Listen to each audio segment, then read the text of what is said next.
And the thing I would also say to that is, from a bloke's perspective, if I'm expected to pay for everything, take you somewhere nice, and this is, what I said to you when I was talking to you about it, is, and before you know it, you've run up a bill of somewhere between 250 and 500 quid. I can get a prostitute for that money. So if I'm paying that, I'm expecting it. And if you're like, this is the test you've got to pass, I don't have to pass that test of a hooker. Yeah, and this is what it's come down to, is it in effect is what can I do to make her put out? What can I do to seem attractive? And is he good enough for me to put out, as it were? And it's become a sex game rather than a dating game. Yeah, because once upon a time there was a difference between me walking up to a girl and asking her, "Hey, look, you look cute. I like your smile. I saw you looking, whatever." Right? Um, and saying, do you want to go and grab a drink sometime? Right? That's casually asking someone, just basically saying, "I think you're cute. I want to know if you're worth my investment. If you're worth my time, can we go for a drink sometime?"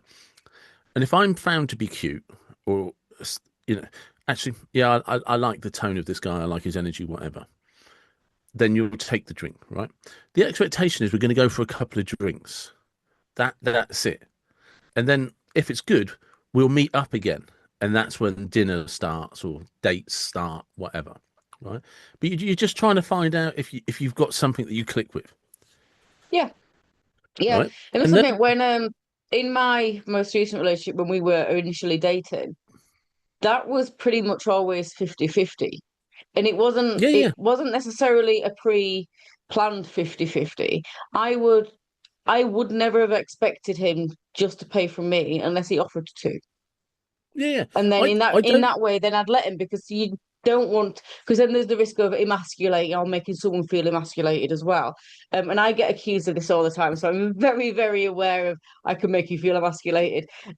So I always been massively aware of that. And when things haven't gone quite right, I've always give it just it is what it is, Yeah, rather than judging the person on the fact that things haven't got quite, or it's not as perfect as this ideal, this vision that you've got based on mm, law of attraction or whatever else you've yeah, based it yeah, on, some dating app or some dating guru, because it's just nonsense. It takes out the human element and just puts in a lot of these kind of psychopathic predatory traits. And that's what it starts to, from what I've looked, and I've done a fair bit of research this week, and more than I ever wanted to this morning. And it starts to make me feel ill, simply because I'm just like, this is predatory. It's predatory behavior. And it's mm, just like, who wants to date someone with this checklist?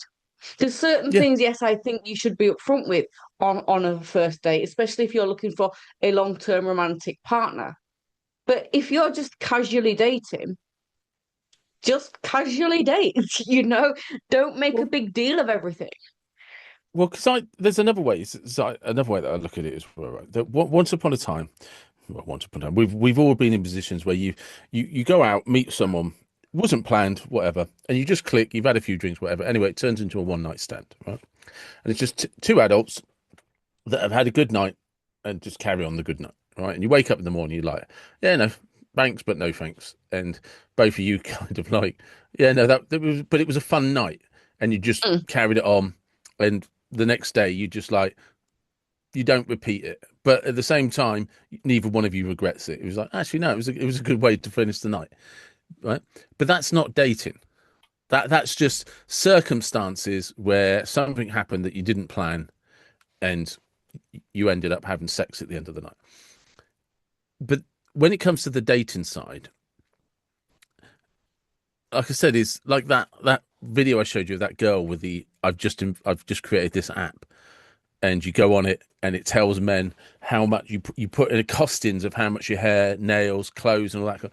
And if they want to take you on a date, they have to pay for that. And that's when I said to you, but at this point, if I'm having to pay for a date, I may as well pay for a hooker, because you still want food on top, and you've already hit me with a £250 bill because you need to get your hair done, you need to get your nails done because you wanted to look great for this. But there's no but what am I getting from this other than another bill because I'm expected to pay for drinks and food? Mm. And a lot of these expectations that people kind of like are putting out there, well, this is from a time when women were expected to stay at home and raise families. So men were expected to pay for things. And men were expected to, if a bloke asked you out, it was expected that he would pay because you were supposed to be the little woman that didn't work. It wasn't your job to be financially responsible. It was the man's job. Well, we don't live in that society anymore. Equality, 50-50, independent women, women with these big tables that apparently you have to bring something to. And I've got that clip coming out soon, by the way. I found it. Um, and Oh. and and men are just like me. It's just like I said. And it was only when you and I were talking, it's just like it's not worth the effort. It's just like what happened to. There used to be this thing where two people just met and clicked, and just had a desire to hang out. And sometimes that started from dating. And it was just like, oh, actually, I like you. And they're like, man, do I like you as well? And from there on in, it was just easy. You just, oh, right, yeah, this is actually feels okay. Whereas now, Yeah. there's this predetermined test. And I'm like, I never wanted an exam to start with. No, and it feels in two ways. I've got into this awful habit of saying it feels like, and I'm sick of saying it because I'm just like the let's stick to facts, not emotions. Emotions are personal, facts are to be discussed. We can discuss the other stuff. But it starts to look like in certain echo chambers that females want the best of both worlds. They want to be independent, all feminist, and then treat like the housewife that's financially provided for. And that contradiction is confusing. You know, it's Mm. confusing for other women looking in, let alone men that are trying to look for a date with Yeah. these so-called attractive women. And I've got to ask, and this might sound a little bit on the bitchy side, but when you're full of filler, fake eyelashes, um, whatever other surgical enhancement you might have, big ass fake nails, I've got to ask, how attractive actually is that? And is that just a bit of a facade? Um, to So blend it in some kind of falls, weird culture. I just don't know, falls but into I different find it categories. odd.